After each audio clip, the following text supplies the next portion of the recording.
เจริญพรสาธุชนญาติโยมทุกท่านช่วงนี้อยู่ในช่วงของประเพณีวันสงกรานต์ซึ่งตำนานการเกิดวันสงกรานต์นั้นเล่าว่าท้าวกบิลพงศ์มาถามปัญหากับธรรมบาลกุมารถึงราศีหรือเสน่ห์ของคนว่าตอนเช้าราศีของคนอยู่ที่ไหนตอนกลางวันราศีของคนอยู่ที่ไหนตอนกลางคืนราศีของคนอยู่ที่ไหนโดยมีศีรษะเป็นเดิมพันหากธรรมบาลกุมารตอบได้ท้าวกบิลพงศ์ก็จะต้องตัดศีรษะตนเองและหากธรรมบาลกุมารตอบไม่ได้ก็ต้อง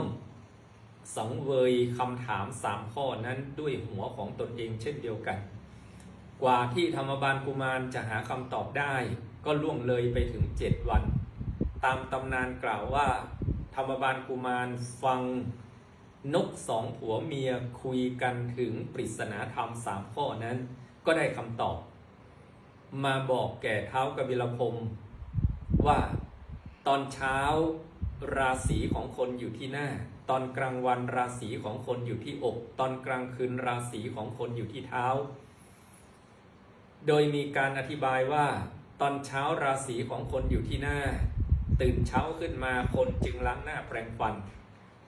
นั่นเป็นราศีที่มองเห็นด้วยตาแต่มันมีปริศนาธรรมแฝงไว้ตอนเช้าราศีของคนอยู่ที่หน้าหมายความว่า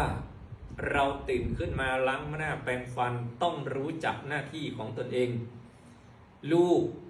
รู้หน้าที่และทำหน้าที่ของลูกพ่อแม่รู้หน้าที่และทำหน้าที่ของแม่ของพ่อผัวเมียญาติพี่น้องรู้หน้าที่ทำหน้าที่ของตนเองให้สมบูรณ์ขอเพียงทำตามหน้าที่เท่านี้ก็ไม่เป็นภาระของคนอื่นคนที่ทำตามหน้าที่ไม่มีทางตกต่ำเพราะหน้าที่ของเราเป็นเสมือนบันไดขั้นแรกที่ก้าวไปสู่ความสำเร็จราศีของคนจึงอยู่ที่หน้าให้ทำหน้าที่ของตนเองให้สมบูรณ์ราศีเสน่ห์ก็เกิด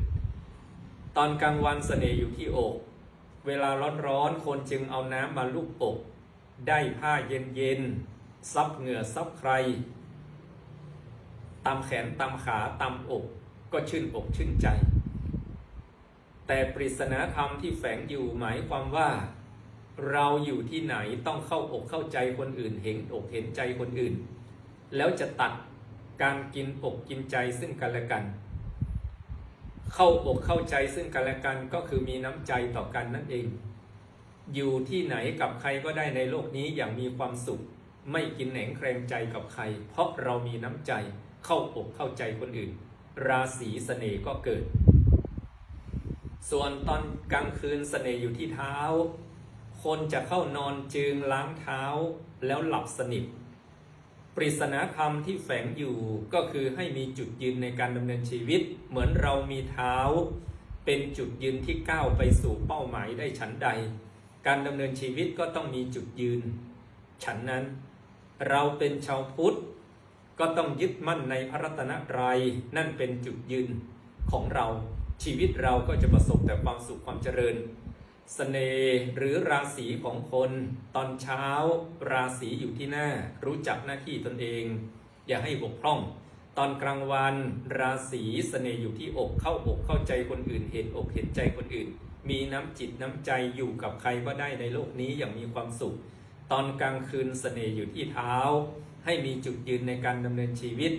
แล้วเราก็จะมีแต่ความสุขความเจริญขอสาธุชนญาติโยมทุกท่านจงสุขกายสุขจิตสุขในการดำเนินชีวิตด้วยกันทุกคนทุกท่านเทอญ